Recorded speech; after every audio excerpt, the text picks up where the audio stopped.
Everyone, this is update for June 4, 2022, day 101 of the war and of the date update. We will have a little bit of sort of general information today. So first of all, political situation in Russia.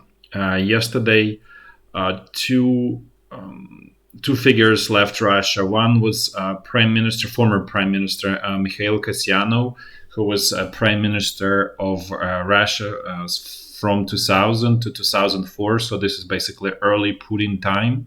So as you can see him at that time, during the meeting, and actually all of the people who you see there still was Putin. So this woman is, I believe, head of the upper chamber of Russian parliament, which is, I guess they call it Senate. This person is responsible for economic bloc in the Putin administration. So these two people here, this one is close alive Putin as well. This one as well is also like from economic bloc. So basically, this is actually the same people still around Putin. So this person is pretty closely sort of connected in the system. And there was another person who left. He was more like a position leader. His name is Hennady Yavlinsky. He basically, his role was in the whole Russian political system is to kind of like have a, control the position, or the position that doesn't create any threat to the to Putin political power. And he was openly criticizing Putin and so on, but he was not popular in the within the general Russian population because of the mistakes that he did in the early 90s, and for that reason he was sort of totally kind of like a political write-off. But nevertheless, he was running political party that was formally opposing the Putin's party, and so he left as well. So and both of these people were sort of more, let's say, willing to negotiate with the West generally. So like have kind of like more peaceful relationship with the West. The point is that these are not war hawks, but probably peace doves, probably better way to say it, right? So what this really means, and we discussed this probably, 3-4 weeks ago, there were two other key figures left Russia as well, from actually Yeltsin time, and one was actually still Putin advisor. So as you can see, their sort of political or internal power landscape becoming totally cleaned up of anyone who is willing to have any kind of compromise or negotiation, or some kind of find sort of non-military solution to the situation. So it's becoming very, very one-sided, totally war hawks there, and that's pretty much who is left right now in the Russian top, essentially. In other news, what we're hearing is that the West is running low on 155 millimeter shells. Essentially, their stocks are depleted, and Ukraine is getting more and more artillery units with 155 millimeter cannons, which use 155 millimeter shells. And essentially, it gets to the point that some of the orders are placed in South Korea to make 155 millimeter shells. So everything kind of works, all the wheels. There is essentially no inventory in the West. So that's, I guess, a little bit concerning sign in general. Then we have two other kind of scandalous news on both Russian and Ukrainian side, but we'll discuss them once we get to the relevant section of the front line, and then we'll discuss that more in detail. So let's actually start walks through the front line in a clockwise fashion, as we always do. So we're going to start from the very north. The Artillery shelling continues here. As we discussed many times, the point of this from a Russian perspective is to keep the door open for ability to declare war on Ukraine and explain to internally for internal politics, just saying like, oh, Ukraine is constantly attacking Russian territory. It's not even like Ukraine, former Ukrainian territory. It's Russian. It's killing Russian citizens. Therefore, this is justified, declaration of the war, and therefore we can start mobilization. So basically, it's kind of like sort of grooming Russian general population to that idea, basically. So let's now look at what's going on here east of Kharkiv. Here, the situation is essentially the same. Russian side tries to push this buffer a little bit more closer to Kharkiv, and then Ukrainian side tries to push this buffer more closer to not closer, but actually to the state border, basically. And the reason why they both trying to do that is because if Ukrainian side is able to push Russian side to the state border, it to a great extent, prevents artillery shelling of Kharkiv, which is happening right now. And then the reason why the Russian side wants to keep this buffer here as far as possible, because there is a city called Belgorod here, which is very close. Basically, the state border is essentially kind of splits the distance between the two cities in half. So whatever it is here, it's a mirror opposite on the other side. So what Russian side is concerned is that if Ukrainian side gets here to the state border, then it can obviously shell military targets in a Belgorod area, and Belgorod itself, the town. And there are a lot of sort of logistical. It's a big logistical center for all of the military operation in this area, and also around Izyum. So that's important center, and Russian side wants to prevent Ukrainian from being able to disrupt logistics there. So basically, but it's low intensity fighting. Additional news here is that those third-rated troops from LNR were replaced by more sort of regular Russian troops.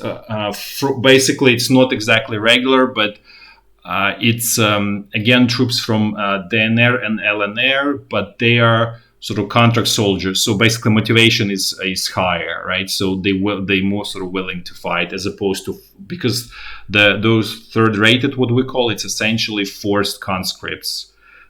And we'll discuss what's going on there actually once we get closer. So essentially, there is no changes in the front line here. It's just pull and push between the two sides, and low intensity fighting here. Now let's actually let's go south and look at what's going on around the Izyum bridgehead, the former Lyman bridgehead, and then we'll go to Severodonetsk. So this is actually a schematic or high-level overview of their situation here. We added a 64th Mechanized Brigade. Actually, we learned today that it's also operating there. And here we would like to share this, and let's actually maybe look at their more kind of actual situation, actual front line here. So what this is actually coming from the Russian sources, was interesting. Kind of not perspective, it's actually was open complaint of a person who is serving in a Second Army Corps of LNR, which is Luhansk region. He is from Russia. He's volunteer. He was there serving since May 2014, basically when the war between the two countries kind of broke. Well, it really broke out in February, but let's say in this area it broke out. So he's serving since May 2014. He's more like responsible for UAVs, communication, kind of like a techie person. So what he basically wrote a post where he was totally sort of complaining about the situation on the Izyum bridgehead, where he said that this turn he compared the fighting here to Herzone forest meat grinder that was happening in, I believe, October, November, December of 1944 in Germany, where there was huge losses, I believe, on the Allied side and probably on the German side. I'm not expert on I just know there was a kind of meat grinder there in the forest. And so he says that this is kind of very similar situation here happening with the Russian troops, where there is high level of casualties, and it's similar kind of fighting in many ways. And what he specifically said that, for example, like the 38 Brigade and 64th Brigade, they literally have, he says, not more than 100 battle-ready soldiers. So we discussed this about the structure of the sort of Soviet units, or because both of them are still kind of like two Soviet armies fighting each other.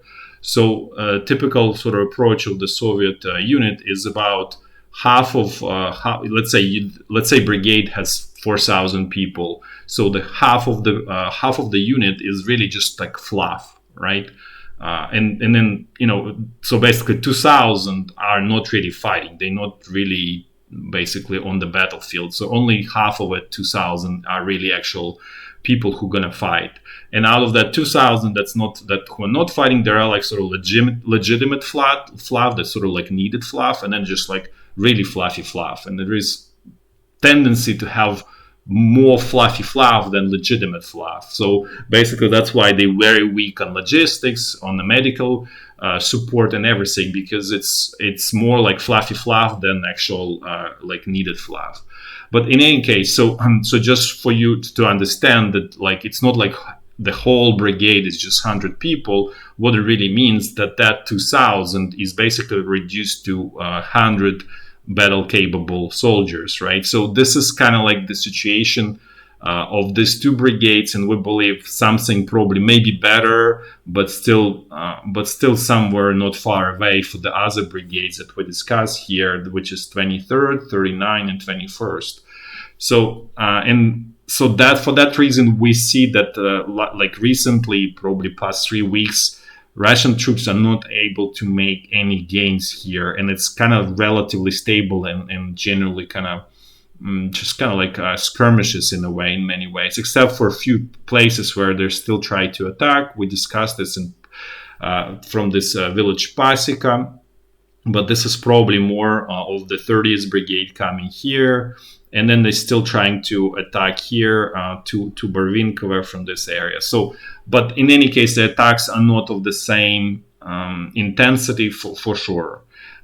So other things that he actually said, that what happens, it got basically all of the like Russian units lost sort of most battle capable sort of soldiers or troops. So like the core, like the backbone, usually like, they all train, they're contract soldiers, they really want to fight. So all of that is basically lost relative, when they started the war. During the course of this war, of this 101 days, all of that, the core that's most capable, better trained and everything, is lost essentially. And it's being basically, you see, like that's why they have very low head count, and being replaced with what he says like 20-year-olds who are basically tricked to sign contracts. And that's what we discussed, that before that there were the sort of class of conscripts that were sort of released in spring, in April time, and that there was about 140,000 of them, and we estimated about 25,000 up to 30,000 were sort of recruited or like convinced to sign the contract to go and fight in Ukraine. So that's what he's referring to, that obviously those soldiers are not equal to sort of soldiers who were in the army for, for 3, 4, 5, 6, 7, 8 years, right? So there's a huge difference there. And they obviously younger, they a little bit, kind of like less experience, more, how to say, they under evaluate risk. Basically, they doing more risk, and they more prone to doing more unnecessary risky things that don't lead to anything, but you have higher probability of getting killed. So essentially, the whole kind of like a core is being wiped out of this just general Russian units on the front line here, and essentially that's essentially all of the core that's battle capable in general in Russian army, because that's who went to war to Ukraine in the first place, right? And so he said specifically, if we can move a little bit forward. There is a 57th brigade that's here. So he says that essentially it's all of 20-year-olds here in the 57th brigade. And then what he says, there is very typical mass desertions of the middle level command and high level command. So as soon as there is any kind of dangerous situation, they basically leave soldiers behind and they just leave them to themselves to sort of fight, and they just go on and nowhere to be seen. To be fair, this is happening in Ukrainian army quite a bit as well, and that's why we say all the time that it's kind of like inverse pyramid in both armies, where the higher you go, the higher the rank, the sort of worse quality people you have from all angles, from just a professional level, from a skills level, and even from the personal moral level. So this is basically, it just proves what we're saying, that this is, the both armies are kind of like mirrors of each other in many ways, except Russian army has much more equipment and so on. And then things got so bad in this second and first army corps due to extremely high attrition. It's even higher than in regular Russian troops, because they are usually thrown into frontal attacks on heavily fortified Ukrainian positions.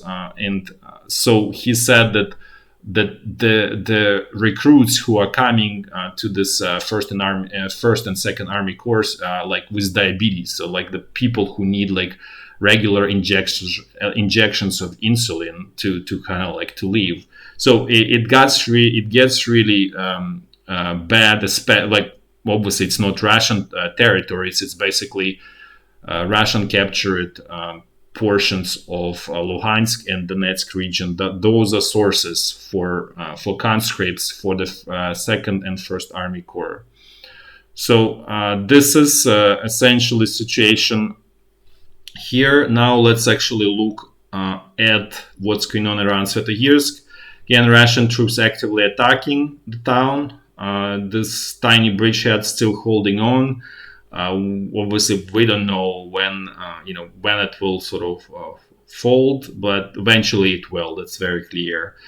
In terms of another interesting point regarding the river itself, Seversky Dostsk, it got very shallow. There's very low water level. It's essentially 1.5 meters up to 2 meters, pretty much almost everywhere.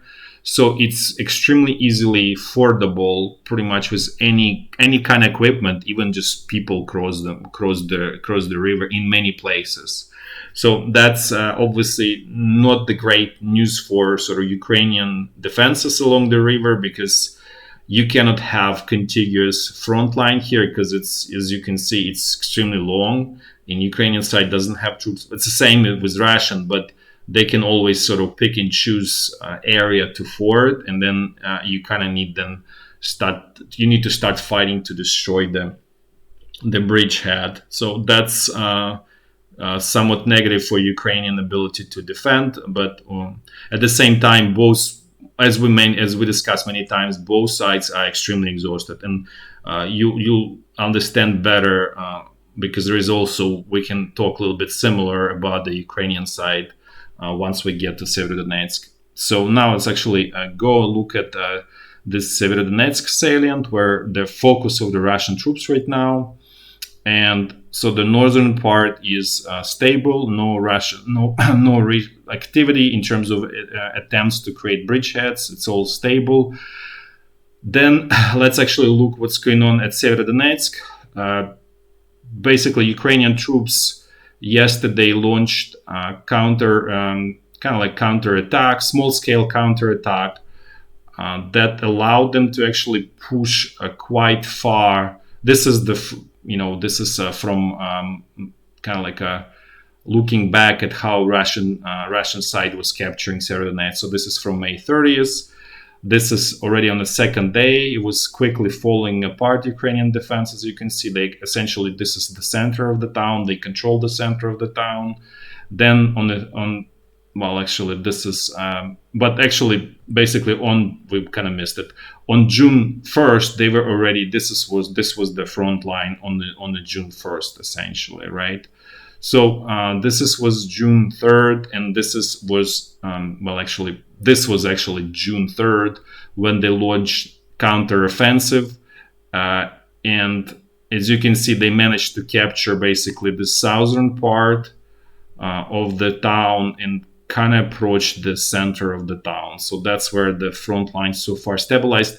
It's all also very, I'd say, imprecise because there is like ongoing street fighting. So same situation always changes here, right? So it doesn't mean that this is exactly perfectly. It's more or less attempt to reconstruct the situation there. And then also Ukrainian forces attacked towards south, and they captured this village Svyatohirsk. There are also some sources say that Ukrainian troops also managed to capture Metyolkin at this village here. We don't have any confirmation, like from sort of at least two or other independent sources. So it's possible, but there's just one source, and that's not enough to really kind of know for sure that that's what's really happening. Now let's actually go to scandalous situation on the Ukrainian side. So as you can see, this person here on the picture, this is actually a member of Ukrainian parliament from the sort of presidential party. And so what she did, she actually came to the front line here in Severodonetsk.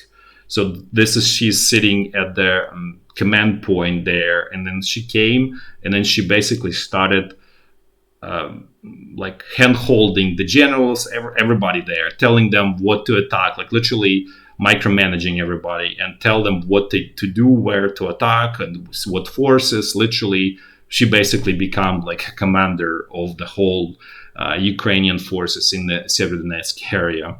So everybody's obviously it's insane, like, just to be like very diplomatic. And this really this is basically like a political commissar in the Soviet army. And for those who know a little bit Soviet history, so this was during the Stalin time, when basically every unit would have not only commander, like sort of military commander, but also call it political commander, and that would be commissar.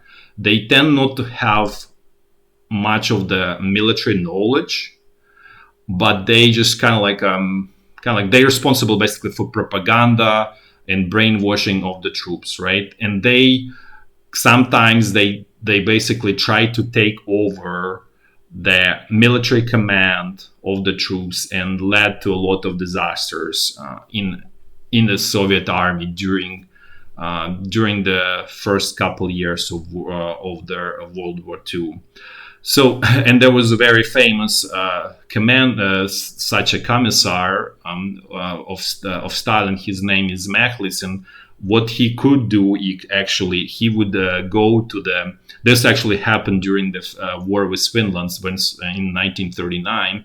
He would go and actually shoot on the spot the commander of the division that was fighting with Finnish army, and they were not, there were some mistakes made, and obviously, so he shot the commander of the division.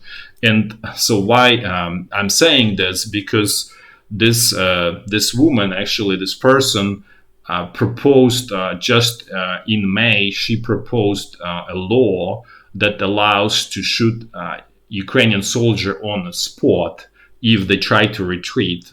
So basically, the commander, without any questioning, can shoot the soldier. That was a huge uproar in Ukrainian society, and she has now a lot of sort of negative, well, you cannot say goodwill, negative sort of negativity attached to her in society in general. So that's, having this kind of reputation and coming to the front line is kind of like the worst thing that can be done.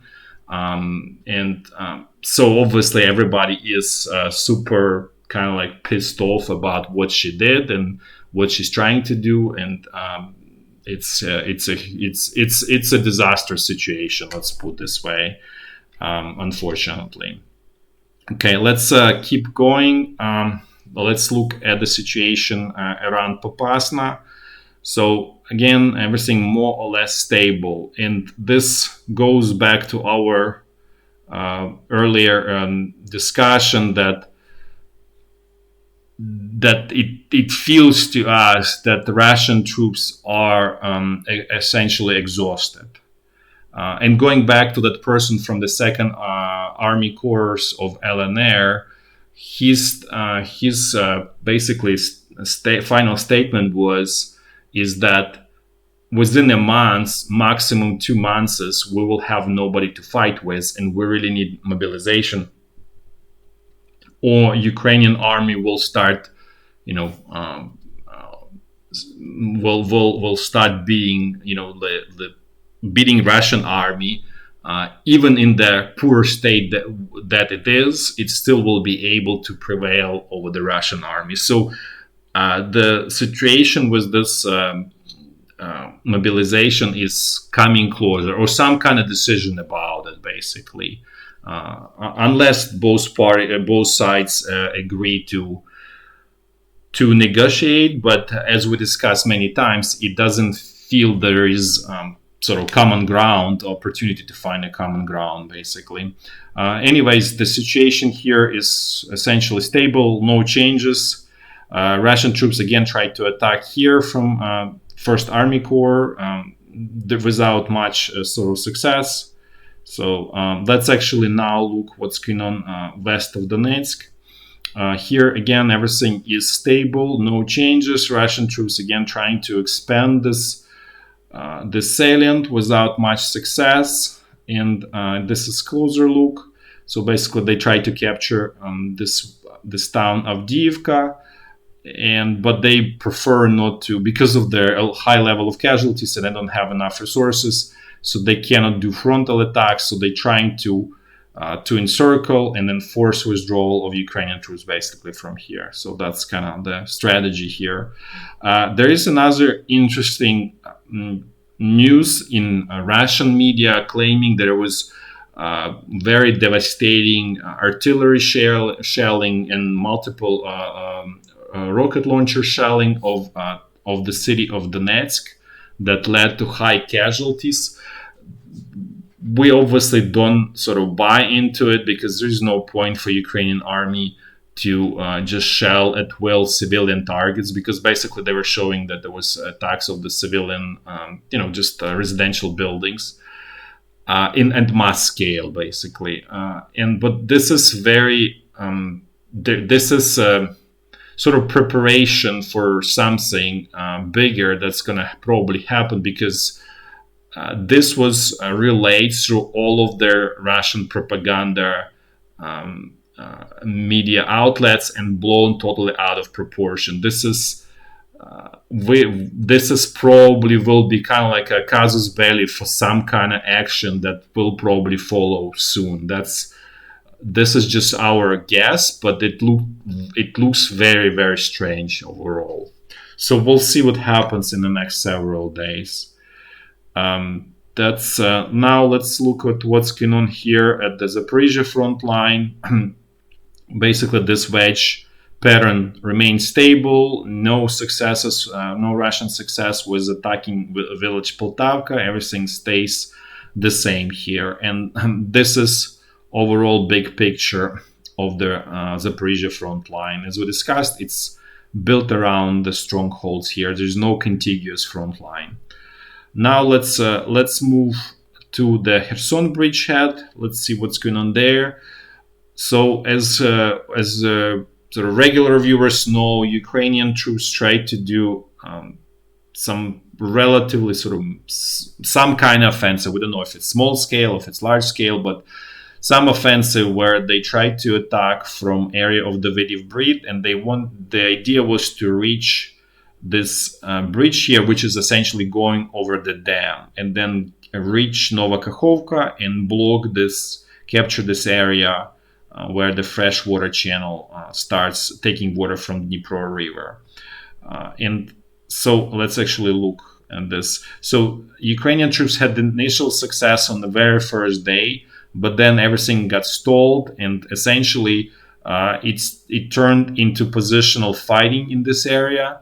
All we know is there is definitely quite a bit of positional fighting going on around this area, including the Davydiv Bridge. There's quite a bit of shelling going on here, and as well as there is a shelling going on around Snihurivka. So apparently Ukrainian troops also attacked. We don't know if it was apparently it was frontal attack of Snihurivka as well. So there is quite a bit of fighting going on here. Unfortunately, there's not much information about it beyond just that, and it seems to us that it turned into total positional fighting. But there is still kind of like attacks, heavy artillery shelling, and so on going on there. Otherwise, the front line here is just artillery shelling here. There's no really major attacks or anything here. That's it for today. Thanks for watching, and until tomorrow. Bye-bye.